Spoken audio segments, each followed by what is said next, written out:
प्रभु तेरी वाणी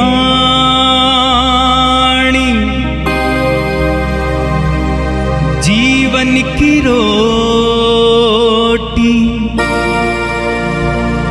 नयनों की ज्योति,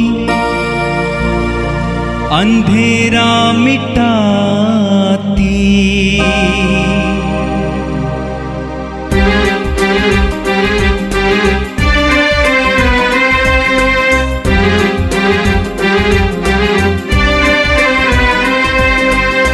प्रभु तेरी वाणी जीवन की रोटी, नयनों की ज्योति, अंधेरा मिटाती। प्रभु तेरी वाणी जीवन की रोटी, नयनों की ज्योति, अंधेरा मिटाती। वाणी वाणी वाणी वाणी वाणी पवित्र है, शाश्वत है, जीवन का मन्ना है। 19 दिसंबर शनिवार। पहला पाठ न्यायकर्ताओं का ग्रंथ अध्याय 13 पद संख्या 2 से 7, 24 से 25। सोरआ में दान वंश का मनोअह नामक मनुष्य रहता था।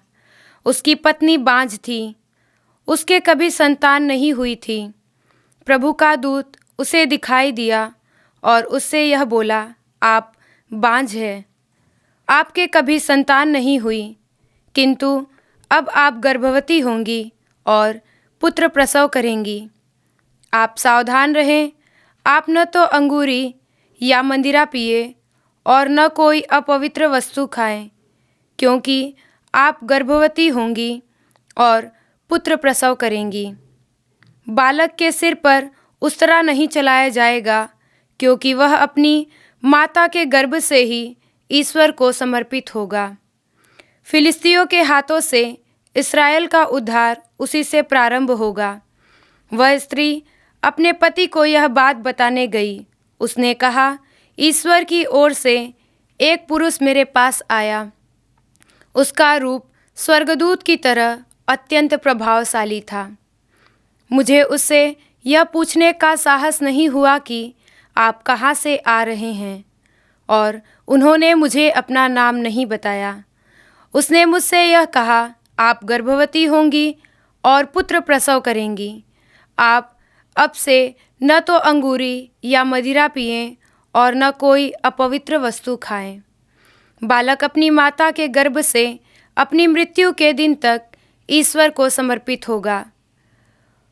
उस स्त्री ने पुत्र प्रसव किया और उसका नाम समसोन रखा। बालक बढ़ता गया और उसे प्रभु का आशीर्वाद मिलता रहा। बाद में सोरआ और एस्ताओल के बीच के महनेदान में प्रभु का आत्मा उसे प्रेरित करने लगा। यह प्रभु की वाणी है। संत लूकस के अनुसार पवित्र सुसमाचार अध्याय 1 वाक्य संख्या 5 से लेकर 25 तक। यहूदिया के राजा हेरोद के समय अबियस के दल का जकरियस नामक एक याजक था। उसकी पत्नी हारून वंश की थी और उसका नाम एलिजाबेथ था। वे दोनों ईश्वर की दृष्टि में धर्मी थे। वे प्रभु की सब आज्ञाओं और नियमों का निर्दोष अनुसरण करते थे। उनके कोई संतान नहीं थी, क्योंकि एलिजाबेथ बांझ थी और दोनों बूढ़े हो चले थे। जकरियस नियुक्ति के क्रम से अपने दल के साथ याजक का कार्य कर रहा था। किसी दिन याजकों की प्रथा के अनुसार उसके नाम चिट्ठी निकली कि वह प्रभु के मंदिर में प्रवेश कर धूप जलाए। धूप जलाने के समय सारी जनता बाहर प्रार्थना कर रही थी। उस समय प्रभु का दूत उसे धूप की वेदी की दाईं ओर दिखाई दिया। जकरियस स्वर्गदूत को देखकर घबरा गया और भयभीत हो उठा। परंतु स्वर्गदूत ने उससे कहा, जकरियस डरिए नहीं, आपकी प्रार्थना सुनी गई है। आपकी पत्नी एलिजाबेथ के एक पुत्र उत्पन्न होगा। आप उसका नाम योहन रखेंगे। आप आनंदित और उल्लसित हो उठेंगे और उसके जन्म पर बहुत से लोग आनंद मनाएंगे। वह प्रभु की दृष्टि में महान होगा, अंगूरी और मदिरा नहीं पिएगा। वह अपनी माता के गर्भ में ही पवित्र आत्मा से परिपूर्ण हो जाएगा और इस्राएल के बहुत से लोगों का मन उनके प्रभु ईश्वर की ओर अभिमुख करेगा। वह पिता और पुत्र का मेल कराने, स्वेच्छाचारियों को धर्मियों की सद्बुद्धि प्रदान करने और प्रभु के लिए एक सुयोग्य प्रजा तैयार करने के लिए एलियस के मनोभाव और सामर्थ्य से संपन्न प्रभु का अग्रदूत बनेगा। जकरियस ने स्वर्गदूत से कहा, इस पर मैं कैसे विश्वास करूं? क्योंकि मैं तो बूढ़ा हूं और मेरी पत्नी बूढ़ी हो चली है। स्वर्गदूत ने उससे उत्तर दिया, मैं गाब्रियल हूँ, ईश्वर के सामने उपस्थित रहता हूँ। मैं आपसे बातें करने और आपको यह शुभ समाचार सुनाने भेजा गया हूँ। देखिए, जिस दिन तक ये बातें पूरी नहीं होंगी उस दिन तक आप मौन रहेंगे और बोल नहीं सकेंगे, क्योंकि आपने मेरी बातों पर जो अपने समय में पूरी होगी विश्वास नहीं किया। जनता जकरियस की बाट जो रही थी और आश्चर्य कर रही थी कि वह मंदिर में इतनी देर क्यों लगा रहा है। बाहर निकलने पर जब वह उनसे बोल नहीं सका तो वे समझ गए कि उसे मंदिर में कोई दिव्य दर्शन हुआ है। वह उनसे इशारा करता जाता था और गूंगा ही रह गया। अपनी सेवा के दिन पूरे हो जाने पर वह अपने घर चला गया। कुछ समय बाद उसकी पत्नी एलिजाबेथ गर्भवती हो गई। उसने 5 महीने तक अपने को यह कहते हुए छिपाए रखा, यह प्रभु का वरदान है। उसने समाज में मेरा कलंक दूर करने की कृपा की है। यह प्रभु का पवित्र सुसमाचार है। क्रिस्त प्रभु की जय। क्रिस्त में मेरे प्रिय भाई और बहनों, हम लोगों ने बहुत बार लोगों को यह कहते हुए सुना है, ईश्वर के घर में देर है पर अंधेर नहीं। हम इस कहावत से वाकिफ़ हैं और हमें ज्ञात है कि कभी कभी हमारे जीवन में भी ईश्वर की कृपा को अनुभव करने के लिए लंबे समय का इंतज़ार करना पड़ता है। आज के पाठों में हम लोग 2 ऐसे महान व्यक्तियों के विषय में पढ़ते हैं, उनके जन्म से संबंधित विषय में पढ़ते हैं जो ईश्वर के द्वारा उद्धार का कार्य करने के लिए उनके बूढ़े माता पिता को दिया जाता है। पहला व्यक्ति है समसोन और दूसरा व्यक्ति है यूहन्ना बपतिस्ता। बाइबल में हम बहुत से ऐसे विषय में पढ़ते हैं जहां पर लोगों को जीवन के अंत में ईश्वर की कृपा प्राप्त होती है। यद्यपि वे लोग धर्मी थे, ईश्वर की आज्ञा के अनुसार अपने जीवन को व्यतीत करते थे, पर उनके जीवन के अंतिम पड़ाव पर उन्हें ईश्वर की कृपा प्राप्त होती है। हम देखते हैं इब्राहिम के जीवन में और सारा के जीवन में कि किस प्रकार से उनके बुढ़ापे में ईश्वर उनको एक बेटा देता है। ईश्वर की योजना को पूर्ण करने के लिए, ईश्वर की महिमा को अपने जीवन में देखने के लिए उन्हें बुढ़ापे तक का इंतज़ार करना पड़ता है। उसी प्रकार हम लोग देखते हैं जकरियस और एलिजाबेथ के जीवन में भी। यद्यपि वे लोग धर्मी थे और धर्मी होने के नाते ईश्वर की सारी आज्ञाओं का वे लोग अपने जीवन में पालन करते थे, लेकिन उनको कृपा उनके बुढ़ापे में ही मिलती है। आज के पहले पाठ में हम लोग समसोन के जन्म के विषय में पढ़ते हैं। हम लोगों को ज्ञात है ईश्वर और उसकी प्रजा इस्राएल के बीच के संबंध के विषय में कि किस प्रकार से इस्राएली जनता बारंबार ईश्वर के मार्ग को छोड़कर पाप में जीवन बिताती है और उनके जीवन में विपत्ति आती है, लेकिन बारंबार ईश्वर उनकी सुधि लेता है, उनको फिर से ईश्वरीय योजना के अधिकारी बनाता है, उनको ईश्वरीय जीवन जीने के लिए वापस बुलाता है। आज उसी के संबंध में हम लोग पढ़ते हैं। न्यायकर्ताओं के ग्रंथ अध्याय 13 वाक्य संख्या 1 में पढ़ते हैं, इसराइलियों ने फिर वही किया जो प्रभु की दृष्टि में बुरा है, इसलिए प्रभु ने उन्हें 40 वर्ष के लिए फिलिस्तियों के हाथ दे दिया। यहाँ पर वचन कहता है कि इसराइलियों ने प्रभु के वचन के अनुसार अपने को नहीं ढाला, उन्होंने पाप किया, उन्होंने ईश्वर के मार्ग को परित्याग कर दिया। परिणाम क्या हुआ कि ईश्वर ने उन लोगों को फिलिस्तियों के हवाले कर दिया और वे लोग लगातार 40 वर्षों तक फिलिस्तियों की गुलामी करते हैं। और उसी गुलामी के दौरान स्वर्गदूत समसोन के जन्म की घोषणा करने के लिए समसोन की माता के पास में आता है। और ठीक इसी प्रकार आज के सुसमाचार में भी हम लोग सुनते हैं यूहन्ना बपतिस्ता के जन्म के विषय में कि किस प्रकार से वह मसीह का अग्रदूत बनकर आएगा और अपने लोगों को ईश्वर के लिए तैयार करेगा, उस मसीह को स्वागत करने के लिए जो उन्हें मुक्ति देने वाला है। इन दोनों पाठों के जरिए हम लोगों को 2-3 महत्वपूर्ण बिंदु मनन चिंतन करने को मिलती है। पहला है, ईश्वर की कृपा को अपने जीवन में अनुभव करने के लिए हमें विश्वास की ज़रूरत होती है। हम लोग देखते हैं कि समसोन के माता पिता धर्मी थे और हम लोग वचन में भी पढ़ते हैं और उनकी धार्मिकता ईश्वर को प्रिय थी और इसलिए उनके लिए एक उद्धारकर्ता के रूप में उनके बुढ़ापे में ईश्वर उनको आशीष देता है, उनको कृपा देता है, उनको एक पुत्र देता है। आज के सुसमाचार में हम लोग देखते हैं कि किस प्रकार से बुढ़ापे में जकरियस को एक पुत्र का वरदान मिलता है और उसे एक पुत्र योहन मिलता है।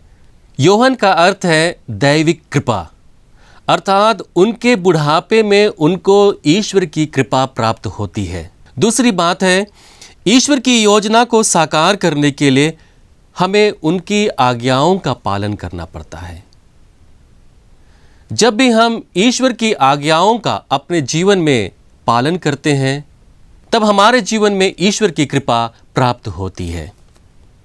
हम लोग आज के पहले पाठ के वाक्य संख्या 4 और 5 में पढ़ते हैं, जहाँ पर स्वर्गदूत समसोन की माँ से कहता है, आप सावधान रहें, आप ना तो अंगूरी या मदिरा पिएं और ना कोई अपवित्र वस्तु खाएं, क्योंकि आप गर्भवती होंगी और पुत्र प्रसव करेंगे।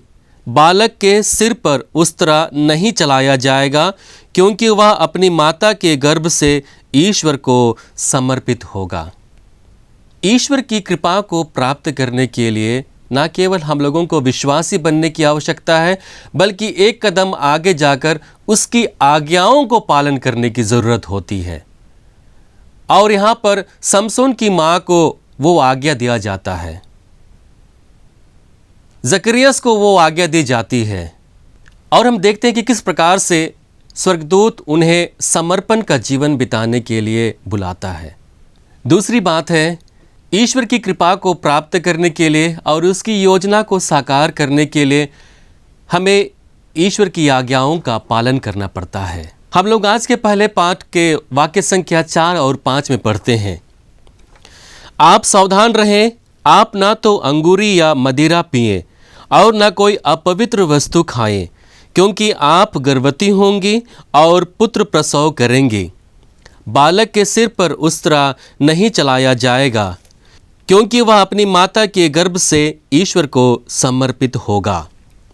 इस्राएली समुदाय में एक समुदाय होता था, वे लोग नाज़री कहलाते थे और नाज़री लोग वे इस्राएली होते थे जो विशेष व्रत के द्वारा अपने आप को लोगों से अलग कर स्वयं को ईश्वर के लिए समर्पित करते थे।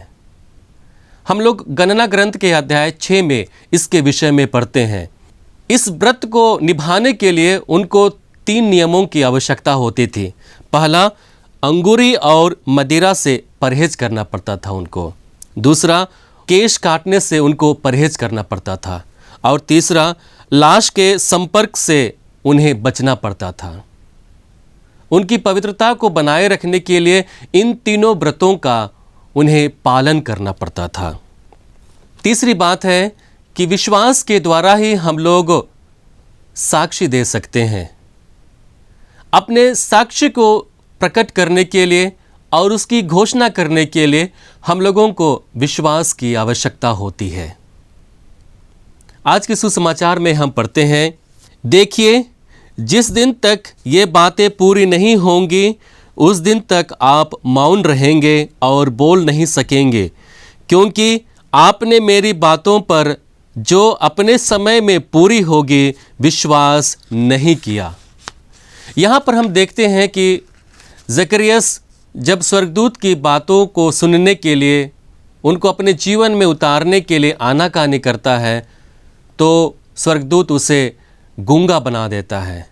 वह बोलने का अधिकार खो बैठता है। लेकिन ठीक इसके विपरीत जब लोग विश्वास करते हैं तो उन्हें बोलने का अवसर मिलता है। प्रेरित चरित्र के अध्याय 5 वाक्य संख्या 27 से लेकर 29 के बीच में पढ़ते हैं, जहाँ पर महासभा के लोगों ने प्रेरितों को ईश्वर के राज्य के विषय में घोषणा करने से मना कर दिया था, यीशु के विषय में साक्ष्य देने से मना कर दिया था। लेकिन उनका विश्वास इतना मजबूत था कि अपने प्रत्युत्तर में उन्होंने उन लोगों से कहा, मनुष्यों की अपेक्षा ईश्वर की आज्ञा का पालन करना कहीं अधिक उचित है। अर्थात प्रेरित लोग विश्वास में इतने पक्के थे कि उन्होंने मनुष्यों की आज्ञा नहीं बल्कि ईश्वर की आज्ञा को अपने जीवन में उतारा और उसी विश्वास के साथ में यीशु के विषय में लोगों के बीच में साक्ष्य दिया। मसीह के विषय में साक्ष्य देना सहज नहीं है, यह कठिन है, क्योंकि हमारा विश्वास कमज़ोर है और बारंबार हम लोगों को प्रभु के पास वापस आने की आवश्यकता है और अपने विश्वास को यीशु में प्रकट करने की आवश्यकता है। और जब हम ऐसा करते हैं तो हमें वह बल मिलता है, हमें वह शक्ति मिलती है जिसके द्वारा हम लोगों के बीच में ईश्वर के विषय में साक्ष्य देते हैं कि हमारा ईश्वर मुक्तिदाता है, हमारा ईश्वर हम लोगों को जीवन देने वाला है, हमारा ईश्वर हम लोगों को प्यार करता है।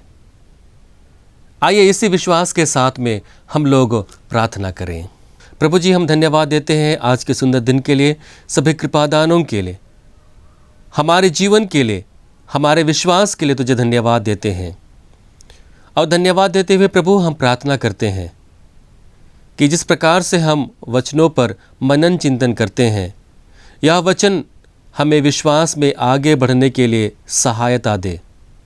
हम लोग पाप में ना गिरें, बल्कि तेरे दया से हम लोग तेरे मार्ग पर चलते रहें और अपने मन, वचन और कर्म के द्वारा तेरा साक्ष्य दे सकें, लोगों के बीच में तेरा प्यार बांट सकें, लोगों के बीच में तेरी दया को अनुभव कर सकें। हम यह प्रार्थना करते हैं हमारे प्रभु क्रिस्त के द्वारा, आमीन। प्रभु तेरी वाणी जीवन की रोटी, नयनों की ज्योति अंधेरा मिटाती। वाणी वाणी वाणी वाणी वाणी पवित्र है, शाश्वत है, जीवन का मन्ना है।